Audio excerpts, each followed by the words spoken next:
the blaze. Hello, everybody. Welcome to A Mighty Blaze. I am Jenna Blum, one of the co-founders of The Blaze. And today for our Friday Frontliner, I am so privileged and happy and just full of joy to be here with our special guest, Kate Woodworth, author of Little Great Island. Welcome, Kate. Thank you. It's a joy to be here. It is a joy, isn't it? Kate and I are old friends, so get ready for some sauce today. Kate knows everything about me, so you can ask questions of her about me if you want, and you will get the honest answers. It doesn't work the other way, though. Oh, yeah, it kind of does. Meanwhile, we are here to talk about Little Great Island today. And before I do that, I want to welcome everybody to the Blaze. If you are a repeat Blazer, welcome back. Thank you for bringing your light to our Blaze. And if you are new here, please know that we are a team of 30-ish professional volunteers. We started out linking writers and their readers in the age of COVID. And now, obviously, we've gone way beyond that, but we are still bringing you your favorite authors in your living rooms without you even having to put on pants. If you like what you see here, give us a like or a follow on Facebook, on YouTube, on Twitter, on Instagram. We are ubiquitous. We're on TikTok. We're on Substack. We are everywhere. And please consider signing up for our newsletter at www.amightyblaze.com. So you never have literary FOMO ever again, and no more FOMO, and nobody likes that. And now, without further ado, I'm going to introduce our illustrious guest. Kate, are you ready for your bio? I am. Thank you. Buckle up. It's you. Kate Woodworth is the award-winning author of the novel Racing into the Dark and the novel we are here to talk about today, Little Great Island, which I love so much. A passionate lover of the natural world, Kate is the author of essays on the impact of climate change on fishing and farming that have been published by the Climate Fiction Writers League and on Kate's Substack, Food in the Time of Climate Change. So if you're interested in climate change or you're interested in my favorite thing, food, this is definitely a Substack that you want to follow. Kate's new novel about love, community, and climate change, Little Great Island, which I have to hold up every time I say the title, has been called an extraordinary achievement and a pure pleasure to read by National Book Award and Penn Faulkner Award winner Ha Jin, who we both studied adjacent to at Boston University at different times. Kate is the founder and the creative force behind the Be the Butterfly initiative, a grassroots climate change action initiative that invites everybody to do one small thing to help mitigate climate change. Kate received, as I just mentioned, her MFA from Boston University. And again, welcome. We're so happy to have you with us today. All right, that's enough of me talking. Please tell us what Little Great is about. Give us your elevator pitch. Little Great Island is the story of two people, Mari McGavin, who was born and raised on Little Great Island and is just returning after a 10-year hiatus, during which she found herself involved in a cult, and of Harry Richardson, who is a lifelong summer visitor to the island, who has returned to the island at the same time as Mari with the goal of selling his summer home. It just has too many memories of his recently deceased wife. The two of them kind of get into a disagreement about a plot of land and what's going to happen to this land. And as they sort of work through that, they bring in all the other members of the community until the whole social fabric of this community ruptures completely. The backdrop here and kind of what's important about this particular disagreement is that the island really needs to find a new way forward now that climate change has caused the lobster population to decline to where the fishery is collapsing. It's collapsing, I want to be clear, in the context of the book. It is decreasing actually, but it has not yet collapsed. So it's not necessarily like in the future dystopia, but it is reflecting the sort of uneasy position we're in now in an era of transition as opposed to things already having changed. It's absolutely meant to reflect right now. Mm-hmm. Did you, I'm going to go off script, so I'm going to try not to do that. I want to talk a little bit more about the book first and then ask my favorite, like a writer making the sausage questions. But tell us more about Mari and Harry. I saw one reader ask in the chat, do you know anybody who is in a cult? And I think as soon as you mentioned the word cult, like people's ears wiggle a little bit, right? It's such an enduring fascination. Thank you for asking that, Renee. So will you talk a little bit about our two central characters, Mari and Harry, but let's start with Mari, and where is she fleeing from? She is fleeing from a place called Little Great Island. And this to me is I've had that question before. And so I've really thought about it. And I don't think anyone ever wakes up in the morning and says, I think I'm going to go join a cult and give up all my worldly possessions and have my friends all hate me and become somebody completely different. I think what happens is you become involved in something, and then over time, it changes to where you're in a cult, you're constrained by something that you really deep inside know you want to get away from. And that was the dynamic I wanted to investigate with Mari. When she first starts working on this farm, it's considered a farming ministry. And farming ministries have wonderful missions. They are designed to provide healthy food to people in need, and they provide job skills and a place to live for recovering addicts and people who've been recently released from prison.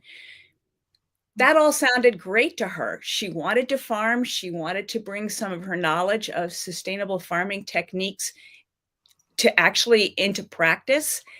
And then it was really only over time that this began, that when the God's bounty, as it's called, began to experience economic problems, that it became more cult-like. And as that happened, at that point, Mari was married. She had lived there a long time and she had a child. So she kept justifying what was going on or denying it. That really was the dynamic I wanted to investigate, because I think at some level that's true for all of us in relation to climate change. That does not answer the specific question about knowing anyone who was ever involved in a cult. There are those who would disagree, but I was for years involved with EST, that then became the landmark training. I think there was some definite cult-like aspects of that. And I think I have been, and I think this is true of other people, in relationships and in situations in which I knew they were unhealthy for me. I knew I was unhappy, and yet I kept justifying and denying. That is fascinating. It's the frog in the pot syndrome, right? The heat gets turned Absolutely. up slowly. And this just seems like your life. And maybe there are a couple things wrong with it, but it's your life. Can you tell the audience who doesn't know what EST is, what it is, and maybe what aspects were similar? EST is, I think people who are a lot younger than me are more familiar with the landmark training, which has also gone under.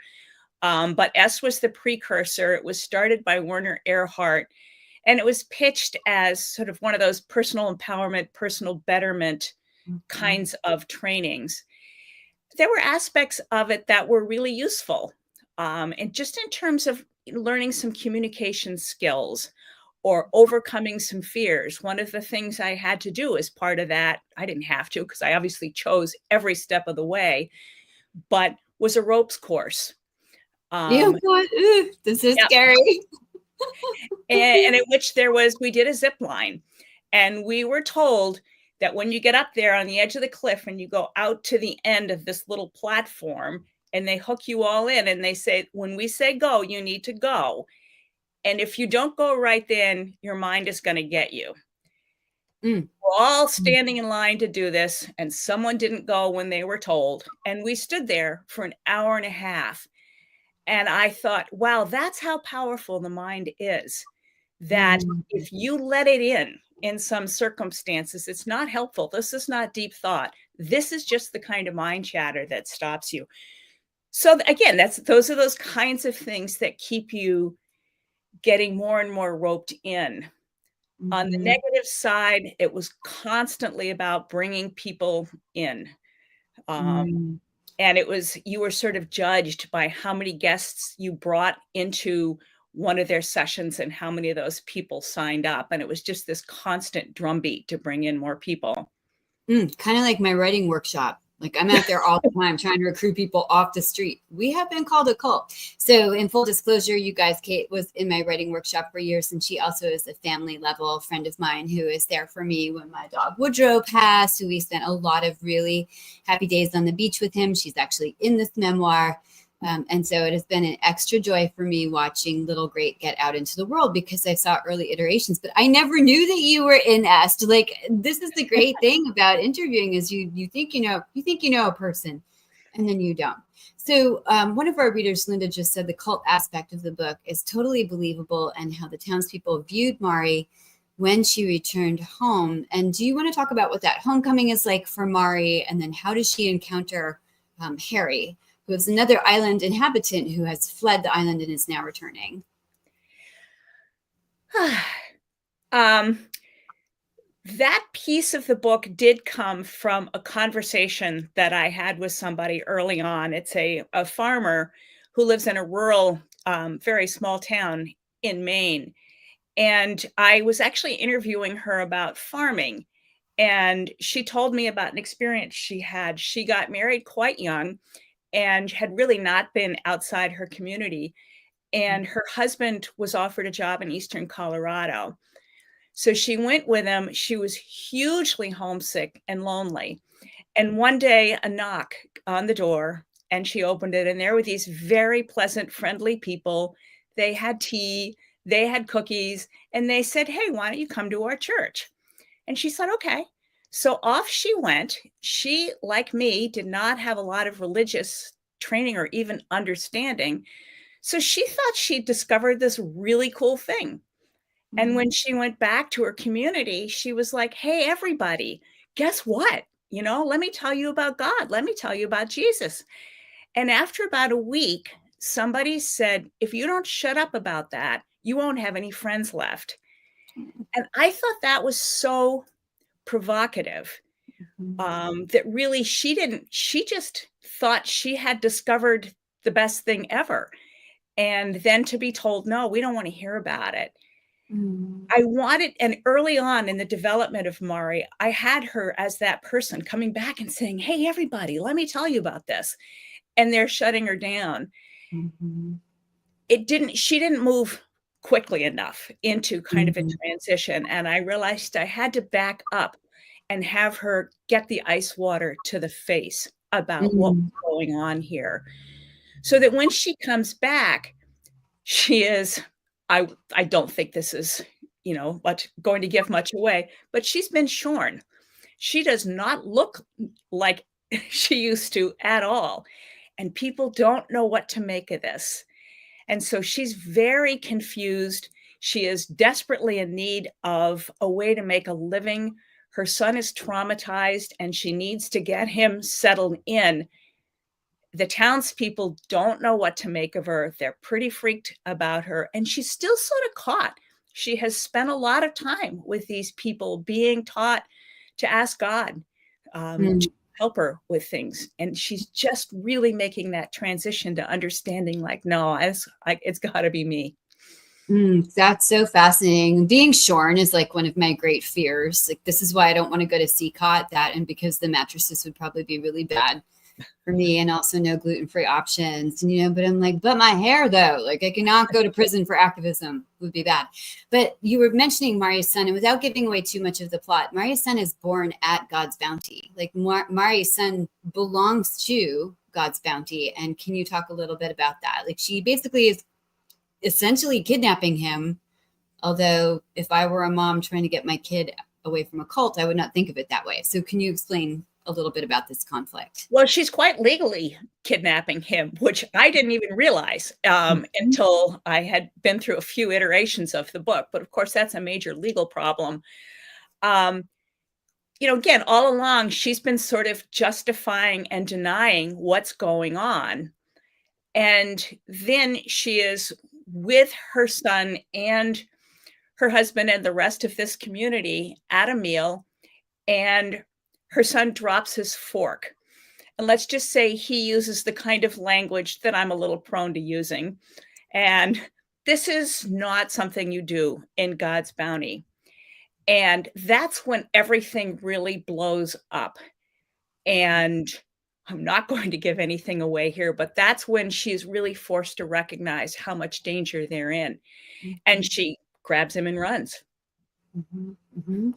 And when she gets to the island, her parents are still there. And then she encounters our other main player. And I should point out that this book has multiple points of view. And I really want to talk about this because it's one of my favorite things about Little Great Island. But let's talk about Harry a little bit. So Mari comes back. She has her son with her. She's trying to reacclimate. She's been shorn. She's kind of deprogramming a little bit and trying to figure out what's next.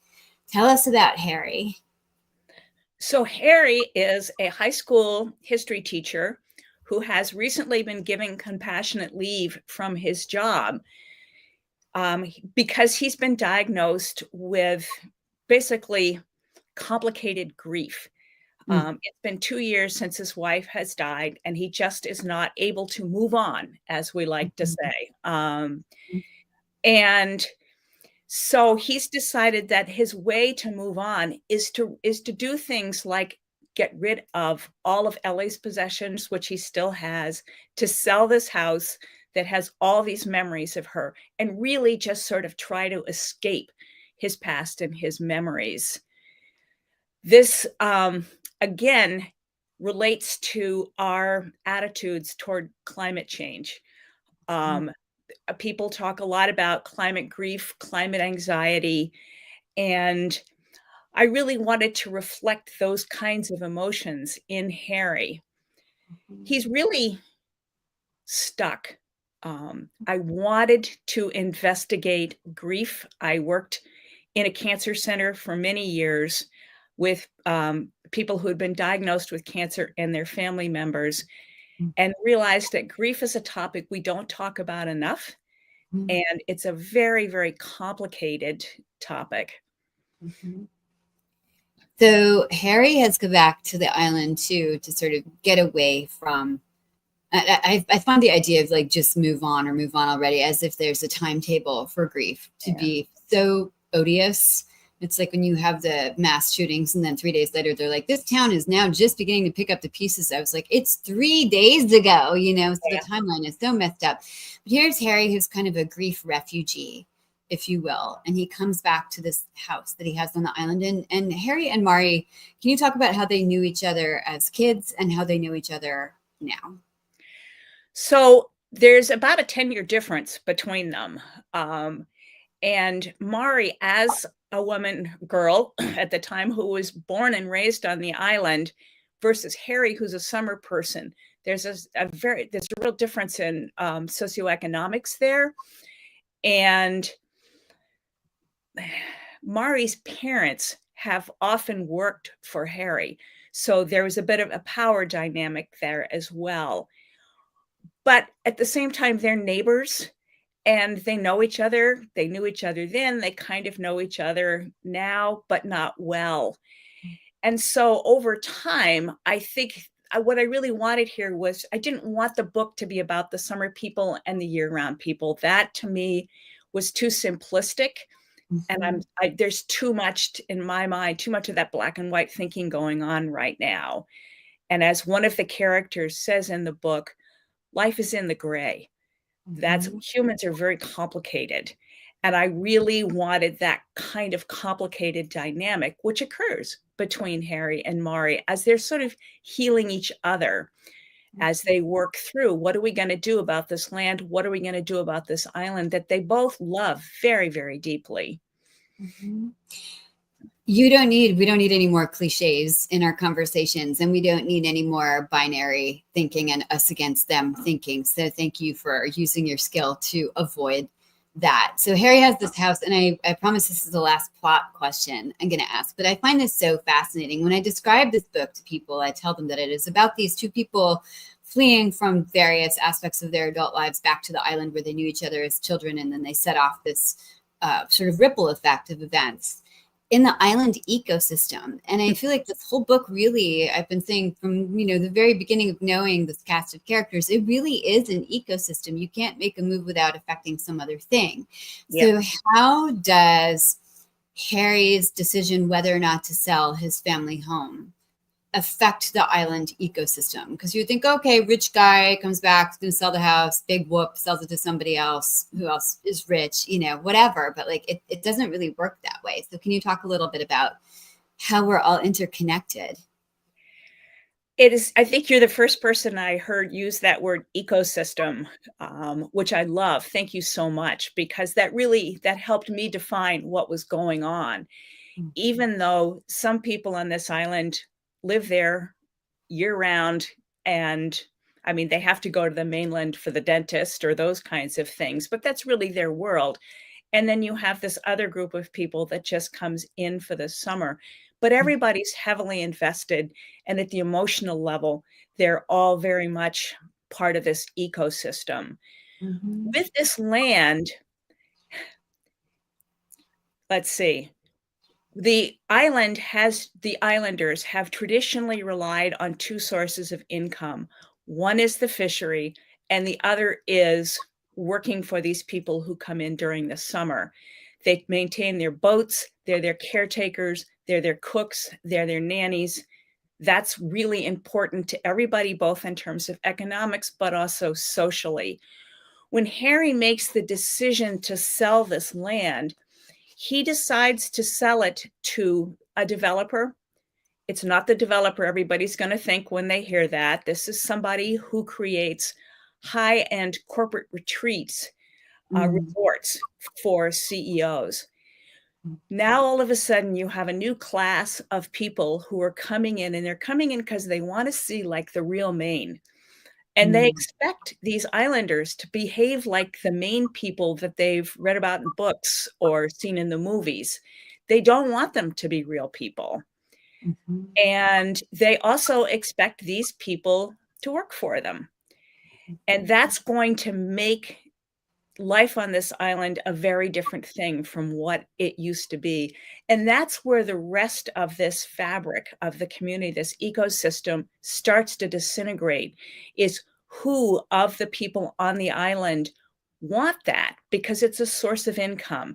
It's a way for them to make a living and to be able to stay there and live on this island, versus those who are like, no, I don't want to be a service class, for people who are just going to come in for, a long weekend of trust exercises and PowerPoint presentations. Right. And like goat yoga and meditation, and expecting all the Mainers to be like, yep, and wearing tweed caps. And that's not exactly how this goes. Right. There was a question in the chat about, is this a real island based on a real island, or did you totally create it? Thank you for the question. It is based on a real island. I like to try and make people guess which island it is, but under the circumstances, I'll just go ahead and reveal it. It's the island of North Haven. There are two islands in Penobscot Bay, North Haven and Vinyl Haven. Vinyl Haven is bigger and it's better known. I spent time as a child on North Haven, and it just had such a profound impact on me. And interestingly, my father had spent time there when he was a young man, which, as far as I can figure out, would have been in the late 20s, early 30s. And he decided then that he was going to take his children to this island. He hadn't even gotten married. I don't think he wasn't even dating really when he made this decision. He had, when he'd gone there in the 20s and 30s, taken his meals at a place called Nebo Lodge. Nebo Lodge had become a privately owned place by the time I was a teenager, and it was kind of in a state of disrepair. There were, I think, 13 bedrooms. Literally, the wallpaper was coming off the walls.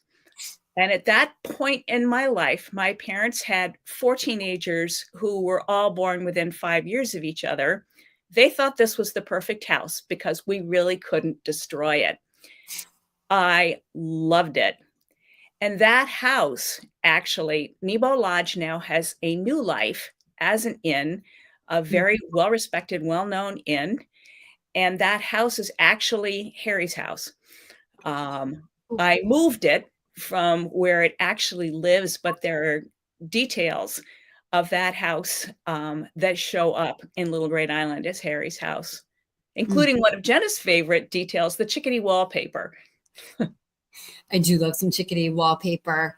I think one of the greatest things about being a writer is that you do get to encode things that are very dear and personal to you that might no longer be in existence in the physical world, but then you keep them safe in the pages. Like once you've downloaded them from your memories onto the page and given them to readers, they live forever. And in addition to the chickadee wallpaper in the house, do you have, tell us one other thing that now might be gone from North Haven that you have encoded in the pages of Little Great?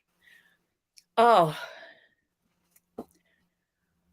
I mean, it's not quite the answer to your question, but I think the thing that I fear will be gone is that natural beauty of the island.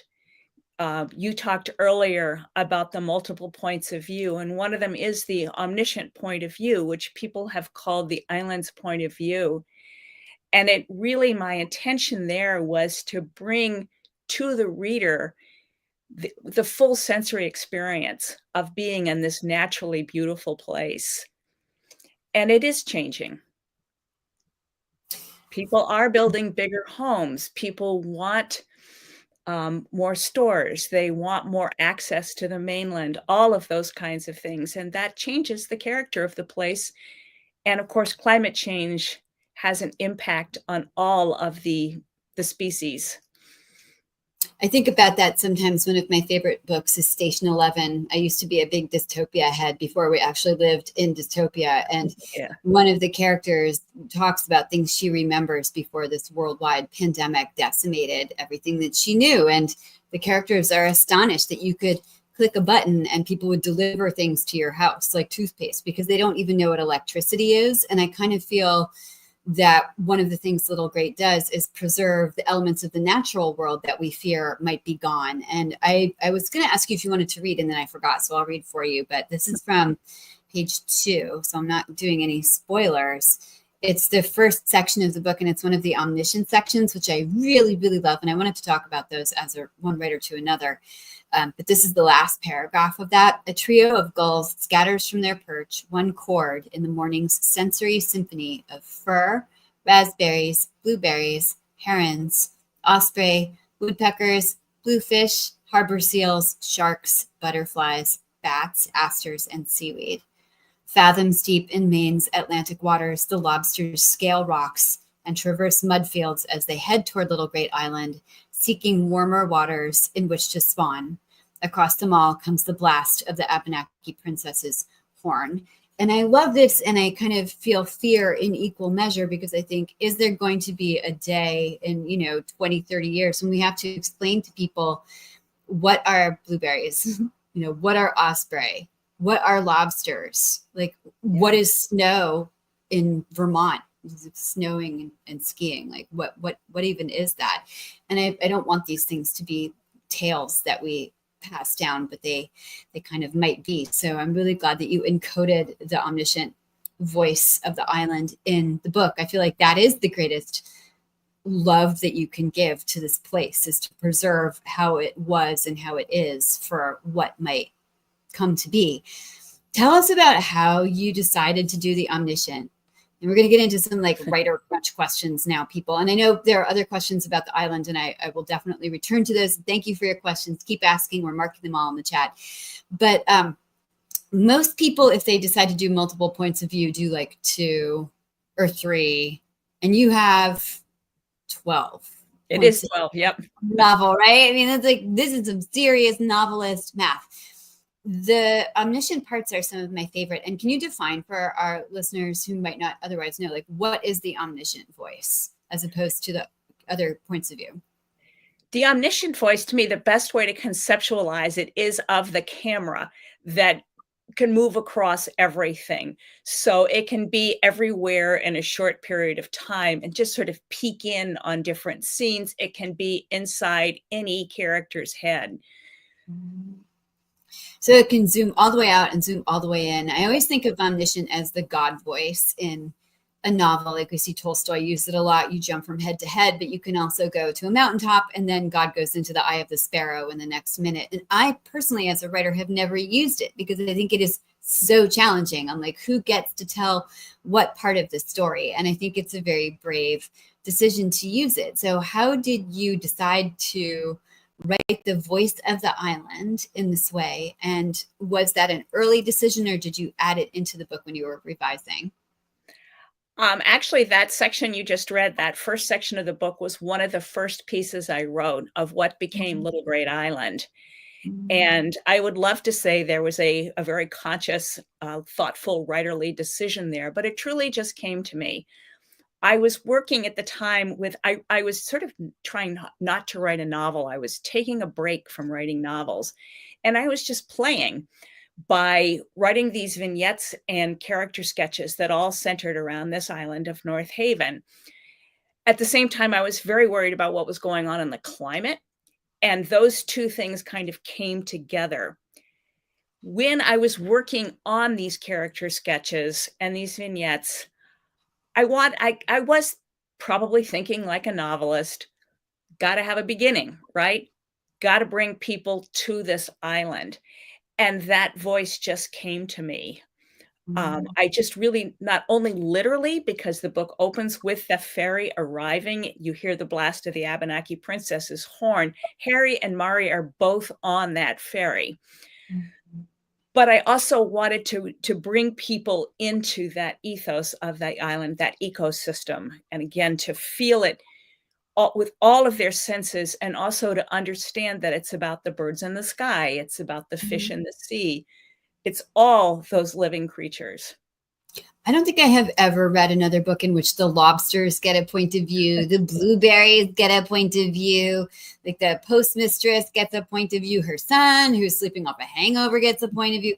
I loved it so much. And as if you guys couldn't tell from the small section that I read, the writing in this book is so beautiful. Like I can't talk about it very much because I'll start to cry, but it's like very lush and very beautiful and very wise, without being overly lyrical or overly poetic or overly impressed with itself. It's just like, it is the voice of the island. And when you were thinking about, oh my gosh, I have 12 points of view that are all jostling to be on the page, how did you, once you kind of surrendered to the fact that you were writing a novel, how did you organize and plan the sort of kaleidoscope of the book? Did you pants it or did you plot it?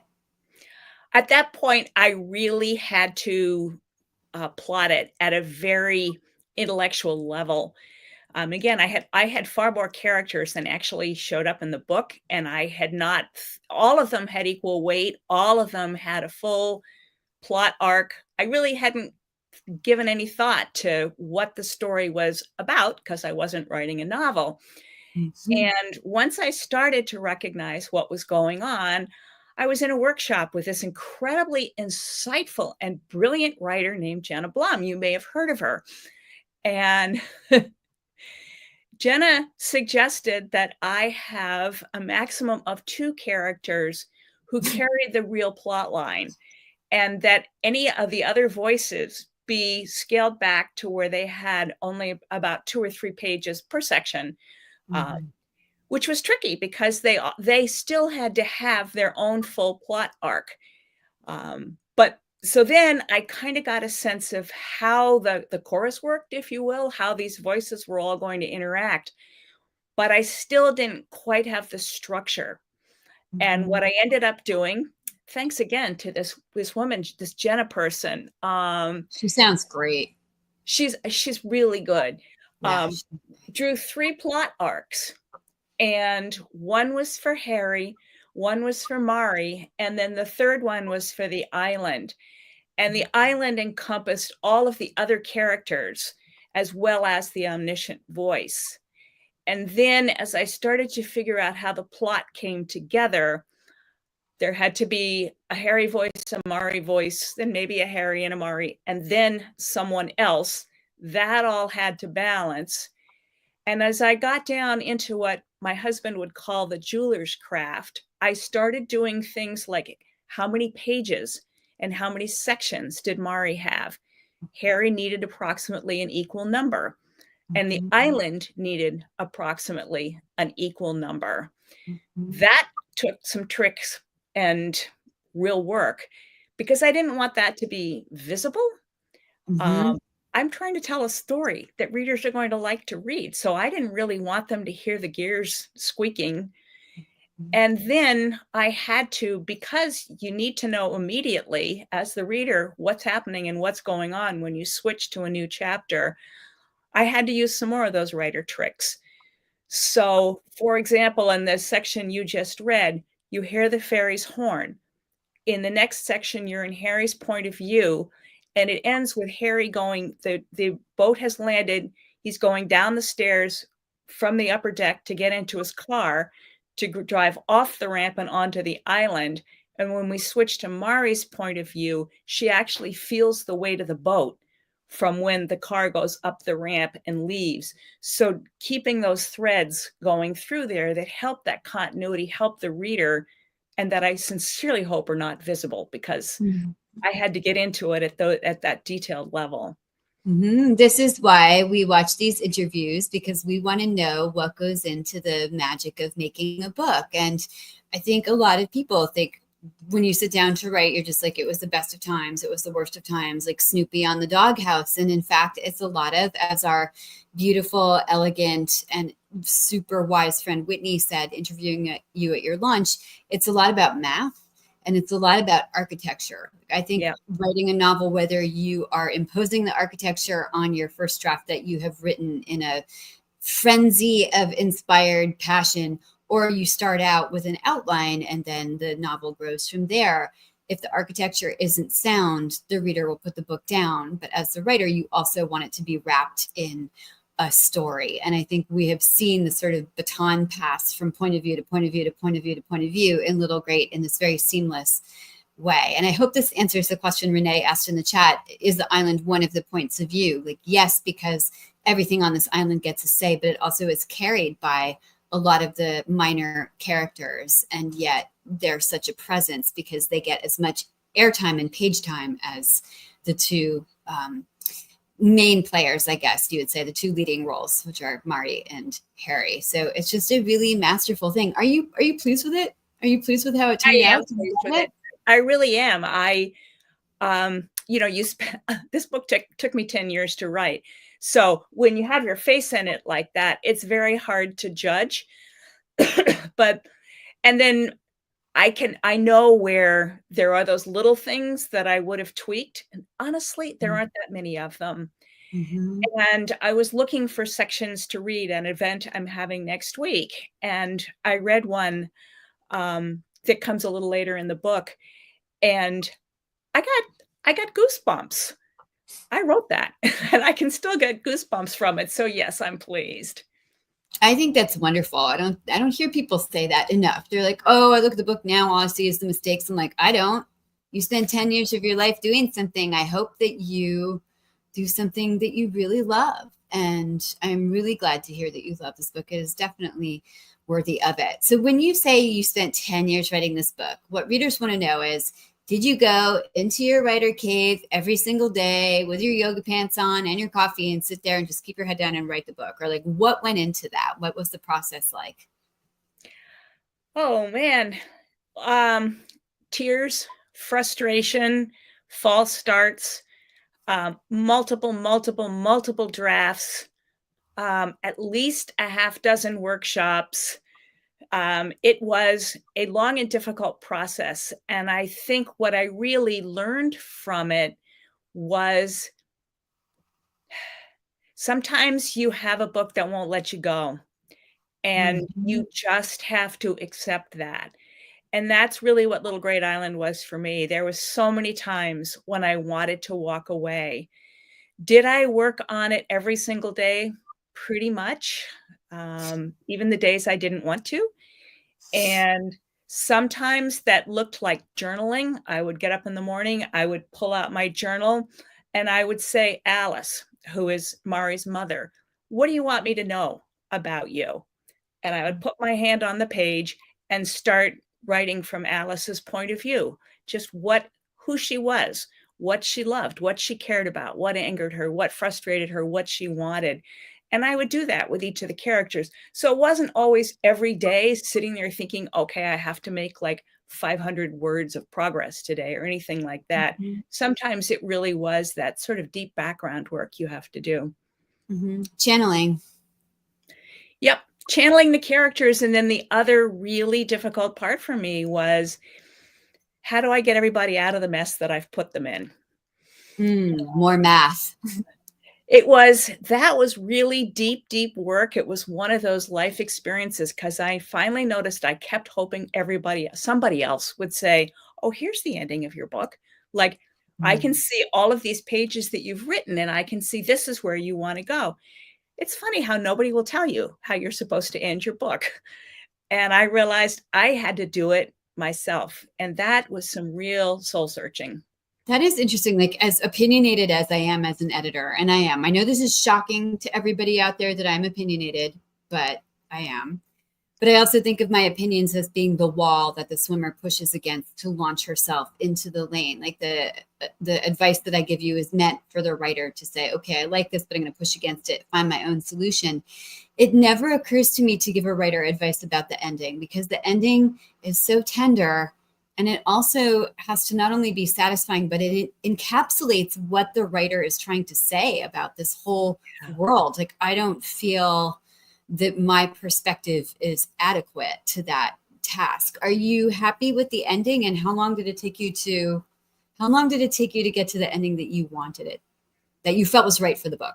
Let's put it that way. It's kind of hard to judge because there's how long did it take us once I started working on the page versus how long did it take when I was doing that inner work. I think the inner work probably took most of that 10-year period. And it changed me completely.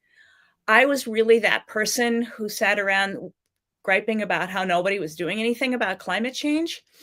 And as a result of this work that I had to do to figure out how this book ended, I realized that I wanted to do something about climate change, which I'm not an activist. I really was trying to escape from that whole perspective.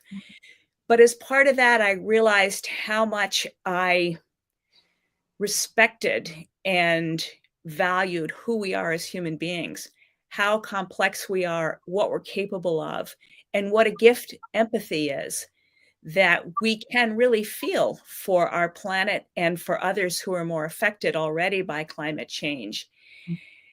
And that is the gift that Little Great Island gave me, was this real belief in our ability as humans to dig deep and find a way out of this situation. I love that because I want to ask as my dismount question, what is giving you hope? But before that, I just want to put a pin in a couple of things that you said.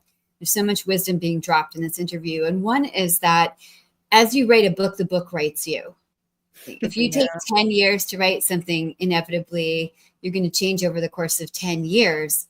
But I also think it's the sort of deep work that you're talking about, the research that you do that goes into a novel, for instance, which I haven't even had a chance to ask you about yet, or just the process of iterating all of those drafts or channeling your characters. Those are the kinds of things that leave their indelible thumbprints on you. But also, again, like people think writing a book is sitting down and actually writing the book. But it is doing the research and doing the channeling and doing the journaling and going for walks and thinking about things. E.L. Doctorow said, thinking is not writing, research is writing, only writing is writing. And with all due respect, I say, F off, E.L., because that is not correct. Like, I think that doing all of these things is writing. And I love the way it all fused in this novel.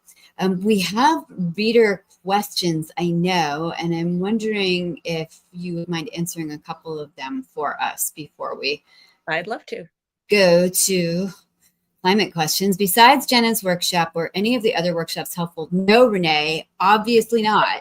I can answer that for you right now. Next. Okay, fine. I did cheat on Jenna a little bit. I did take some other workshops, and one of the things I noticed I needed as a writer was people to tell me, this is good, keep going. I both needed that and I hated it because I wanted them to say, and this is what you should do next. So I think when trying to define what's helpful about a workshop, you really need to know what it is that you need. Mm-hmm. And I absolutely knew I needed to be told this was good, keep going. And I thought I needed other people to tell me what I was doing and what I should do. What I really needed, as I mentioned, was this process of finding my voice, and my voice as a woman, and my voice as a person on the planet, not only my voice as a writer. So, I can't give specific recommendations for workshops because I think it's really almost more of a personal conversation about what exactly do you need from a community of writers. So true. I think community is absolutely indispensable for any writer because it is such a solitary thing. You need other people to believe in the thing that you're doing that is intangible, invisible, magical, involves a lot of things that nobody else can see. And so you need other people to believe in the invisible. And as a practicing writer, I will tell you, it behooves you greatly to know exactly what you need at any given stage of the process. I was talking about a nascent plot idea with a friend the other day.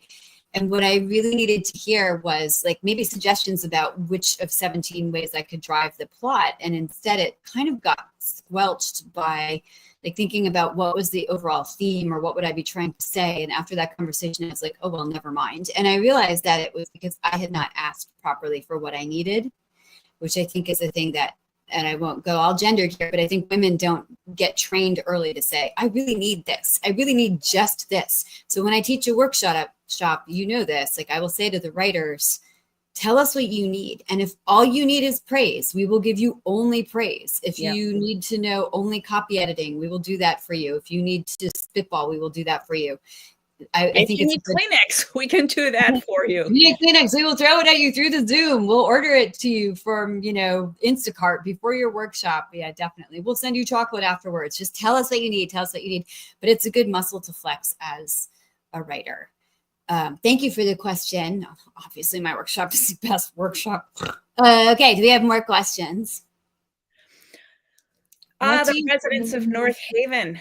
What do they think of the book? What a great question. Thank you, Linda. I have been in touch with a number of them, partially as Jenna mentioned earlier. I do write this Substack on fishing and farming, and as it happens, there are a fair number of fisher people and farmers on the island of North Haven.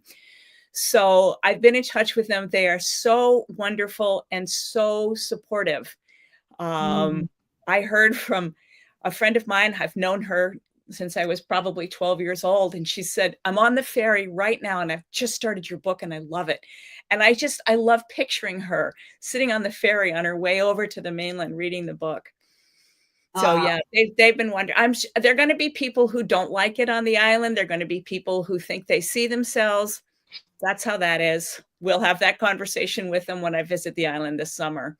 That will be exciting. I was just going to ask if you were going to go on your tour. Yes, I will be on Vinyl Haven. And then I will be on North Haven, which is kind of tricky for anyone who knows the islands. You take the ferry from Rockland, and the town of Vinyl Haven is on the opposite side of that island from where North Haven is. So somehow I have to get from the wrong side of Vinyl Haven to the right side of Vinyl Haven and across a body of water in order to get to where I'm going to be the next night. So I've told my husband, we're going to have to swim with our suitcases, so pack light. I was just going to recommend a paddleboard. I can do that. That's much better than swimming. It's a little chilly in the water. Yeah, I think so too. I mean, I have fallen off the paddleboard before. I don't recommend, but I mean, I think it might be an option. I'll do that for you for a small fee. And can readers go to those events on the islands, or are they all booked up? The tricky thing with North Haven is there are just not a lot of places to stay. And also, this is one of those things that's changing, is that it's very difficult now. It's almost impossible to get your car onto the island. And if you do, you're never going to get off again. To get over to Vinyl Haven, I think it's a little easier, but I'm not certain whether you can stay there. So you want to make sure that if you're going to the island, you can get back to the mainland unless you like sleeping outdoors.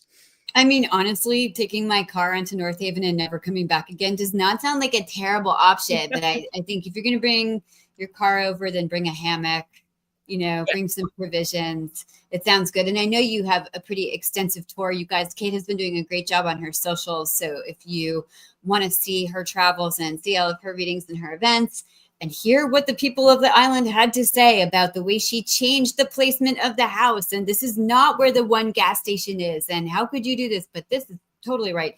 You can Those follow aren't chickadees, they're sparrows. Right, exactly. Or like that chickadee faces left, not right in that room or whatever. I mean, that's always going to be a thing, but I'm glad to hear most people are supportive.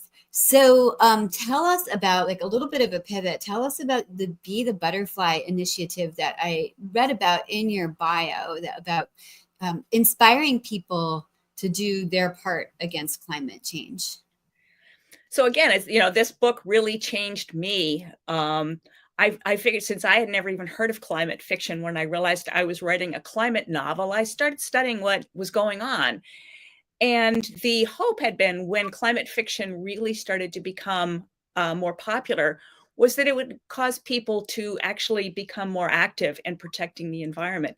Didn't happen.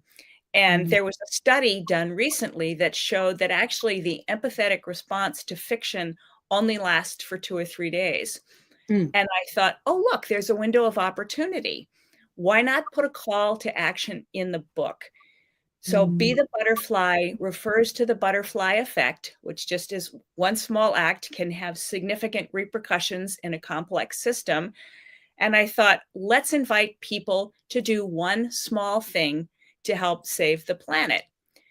My publisher was wonderfully supportive, said we can put that in the book, absolutely. And she suggested I come up with 12 nonprofits that people could support if they chose to.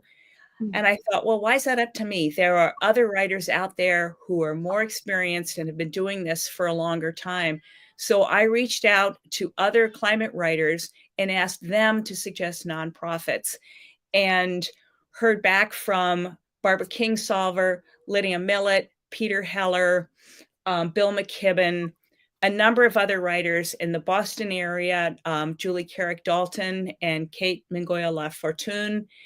And then I thought, oh dear, I'm doing that thing again. I'm only contacting people in this country, as if climate change is not affecting everyone. And so I got in touch with some colleagues through the Climate Fiction Writers League, which is based in the UK. And I got international writers involved as well. I heard recently, in conjunction with the launch, from an organization in sub-Saharan Africa, which was one of the organizations chosen by one of my butterfly authors. And they thanked me for what I'm doing. So the Be the Butterfly initiative really is making a difference. We're being heard across the planet. Those butterflies are flapping their wings. That's so inspiring and validating. Did you expect that kind of response when you started the initiative, or were you just feeling kind of hopeful, like throwing filaments out into the void and hoping they would catch? I certainly never expected writers of that caliber to participate with this. That has been such a gift for me. And again, it's community. It's that realization of how powerful community is. It's been such an iterative process, this whole thing. So again, I'm hopeful now that this can make a difference. Are we going to be the force that saves the planet? I would probably not put money down on that one, but I'm grateful that the conversation has started. You have to be part of the force. You can't be the only force, but there is no force without a bunch of parts, without millions and millions of parts. Kind of like having 12 point of view characters that make up a whole book. One final question. In the face of climate change, which we see little signs of every day and then bigger signs, what does give you hope? Is it the community? Is there something in addition to the community? What keeps you hopeful? Initially, as I said, it was the capacity of human beings to be better than we are being right now. I think if we are sufficiently challenged, hopefully not by tragedy, that we can do better. But as I really started to dig into this and to get more involved with the people who are the nonfiction people and the people who are working for nonprofits, there's some pretty impressive science happening. And I'm hopeful that those efforts can continue. A lot of them are having some difficulty with funding at the moment, but my heart goes out to those scientists. They're working very hard for our future. Mm-hmm. So everybody, community, support your scientists however you can. Be your own butterflies. And if you want, put in the chat like what you would do, just one little thing, one tiny thing to sort of flap your wings and do something, because all of those little wing flaps have a really big effect, especially when they're combined.